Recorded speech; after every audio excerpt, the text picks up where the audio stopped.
Yossi Mekelberg is an Associate Fellow with the Middle East and North Africa Programme at Chatham House, joining us now. Yossi, how likely is it that J.D. Vance is going to be stood up by the Iranians in Islamabad? Good afternoon. I think it looks more and more likely. I think both sides play brinkmanship, but Tehran seems to take it to the brink even further. So right now, they claim they won't show up because there is no point in any talks, especially after the United States took over one of his cargo ships. So I think they try to stretch it to the last minute. But, they need to calculate themselves what's the consequences of not negotiating with the United States. Brinkmanship is something which is common in international negotiation, but at a certain point, it can go over the brink, and then will be the resumption of violence. The ceasefire is due to expire on Wednesday. Effectively, though, do you think it's already over, given what we've seen in the Strait of Hormuz over the weekend? I think we always knew this is a very fragile ceasefire, and as long as both sides are entrenched in their position, and we haven't seen right now, until now, any movement towards one another, any progress in the negotiation in the last 12 days, they are almost in the same position negotiation-wise they were at the beginning of the ceasefire. And in the meantime, the conditions on the ground seems to even worsen because both sides dig their heels when it comes to Iran blocking the Strait of Hormuz, the United States counter-blocking it, including ports.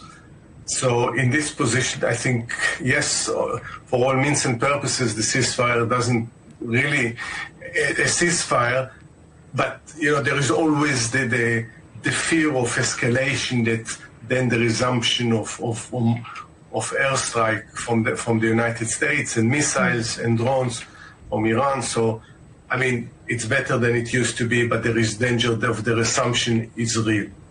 We are seeing reports that Donald Trump has been speaking to Pakistan's Field Marshal Munir, who we understand is very close to.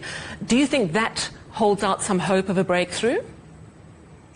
I think they're trying to create some momentum there, especially, just imagine the kind of the choreography of this if the Vice President of the United States is arriving to Islamabad and then the Iranians don't show up. This will be regarded as an affront to the United States. It will really push the United States, Trump in particular, that is thin-skinned, probably to do something. So, yes, I think both sides testing each other, but I think the Iranians at this point think that the United States need a ceasefire more than them. They miscalculate. So I think, and by the very fact that Trump is trying to break the impasse, they might feel emboldened. This conflict is into its 8th week now. How much can the global economy actually cope with? I think the global economy barely cope. But there are two things. I think there is the first element of shock, also of speculation. But as time goes by, and we saw it, whether the crisis with COVID or Ukraine, the global economy learns to cope, looks for an alternative, maybe also move diplomatically to put the sides. So I think the global economy works on the assumption that the situation can be resumed or restored quite soon. But if it's not, it will learn to cope very, very differently. But the strains are real on all economies. Those are rely on energy, pesticides that are going through the Strait of Hormuz. I think that the economic crisis and recession is highly likely. Thank you so much for speaking to us, Yossi Mekelberg, Associate Fellow with the Middle East and North Africa Programme at Chatham House.